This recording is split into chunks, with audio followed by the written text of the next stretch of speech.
This video will be all about your college GPA and what a science GPA is.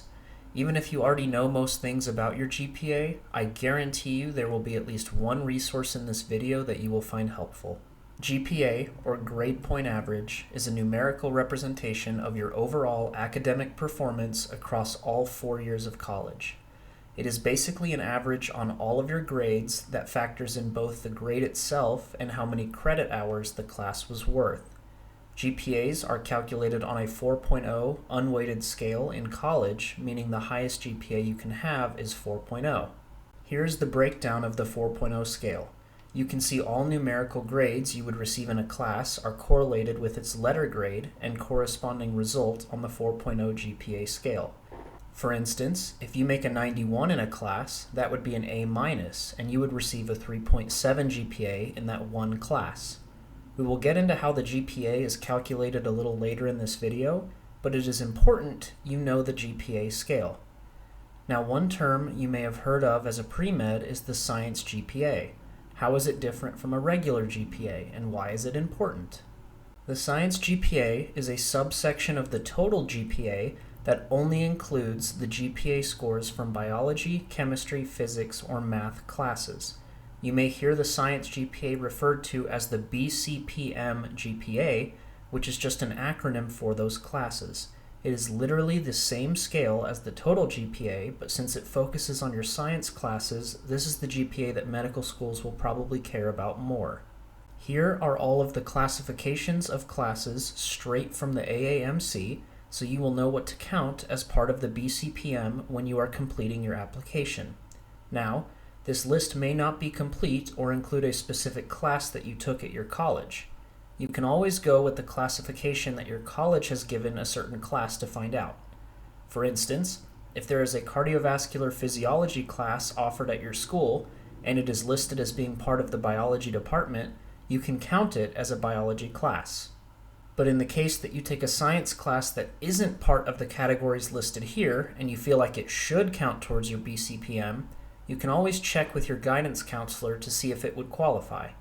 They are usually the ones that designate which classes count towards your science GPA. So what if you want to know what your total and science GPA are at any point? Well, you can always check your unofficial transcript to find your total GPA, but that doesn't tell you about your science GPA.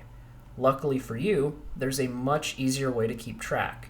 Like I said before, when GPA is calculated, it is based on both the grade and number of credit hours. So making an A in a 3 credit hour course will hold more weight than doing the same in a 1 credit hour course. Here's the good news for you. The AAMC has an Excel sheet you can download and it does all the calculations for you. I have attached it here so you can use it for yourself throughout college. The Excel sheet uses the same formulas that will calculate your GPA later on when you manually put in all of your grades and classes to your medical school applications through AMCAS. You will also have to manually put in your grades for other application services like TMDSAS, but it's all calculated the same way. On those applications, you must clarify which of your courses are science classes and which ones aren't. On AMCAS, it will refer to it as a BCPM, but on something like TMDSAS, they have a slightly different definition of what science classes are.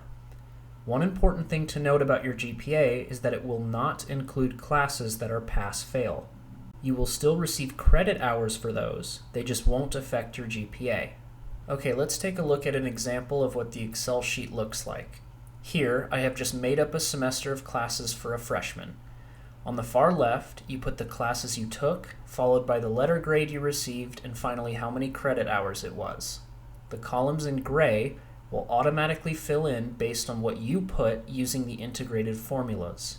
Finally, on the far right, you just have to check whether or not it was a BCPM class. I have left English and art history unchecked because they are clearly not BCPM. I also made sure not to check the far right column. If your school grades based on a quarterly method and not by semesters, make sure to check the box on the far right.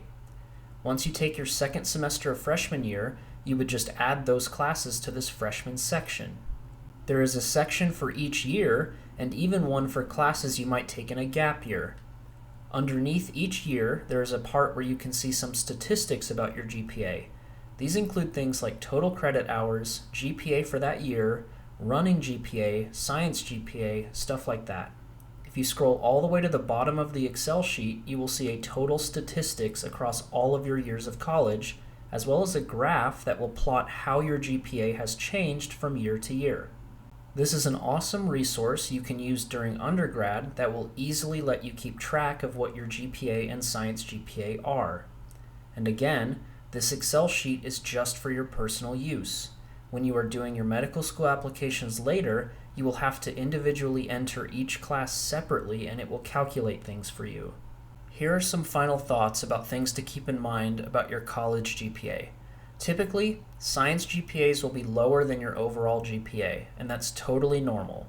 I mean, think about it. Classes like biochemistry or organic chemistry are known to be very difficult and might be harder to make a good grade in compared to something like introductory English.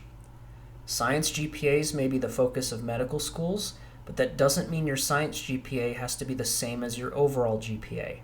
Knowing what your GPA is at any given point will give you the ability to plan out if you need to take extra classes to boost it, or if what you are doing is fine. It is also a good way of seeing if you need to take more science classes in particular to boost that specific GPA. For instance, if you are good at math, take advantage of math being a part of BCPM. Do a math minor or something that would boost your science GPA. That goes for chemistry and physics too if you are good at either of those. Finally, I will leave you with this. These are the stats for the 2022 to 2023 application year according to the Princeton Review. You can see the difference between the average GPAs among applicants and those that were actually accepted to medical school. Again, notice how the science GPA is lower than the non-science GPA, which is very typical for pre-med students. You should not use this as a goal, but rather to give you an idea of what kind of GPAs are being accepted.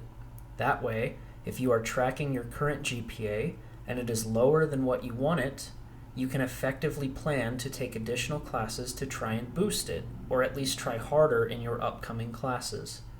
I will end by quickly mentioning one thing you might be worried about. It is not the end of the world if you have a bad semester or a bad year. You don't want to rack up a bunch of bad grades, but if you have a bad semester, it is absolutely possible to come back from it. You don't have to make a 4.0 every semester, although you should definitely try to. My personal GPA started off as a 3.09 after my first semester, and it was only up to a 3.2 after my second semester. I thought I was in a terrible place for my medical school applications. However, after taking summer classes and deciding to do an additional year of school so I could add another major, all those extra classes really helped me bump my GPA up a lot. Don't get discouraged if you do poorly in a semester.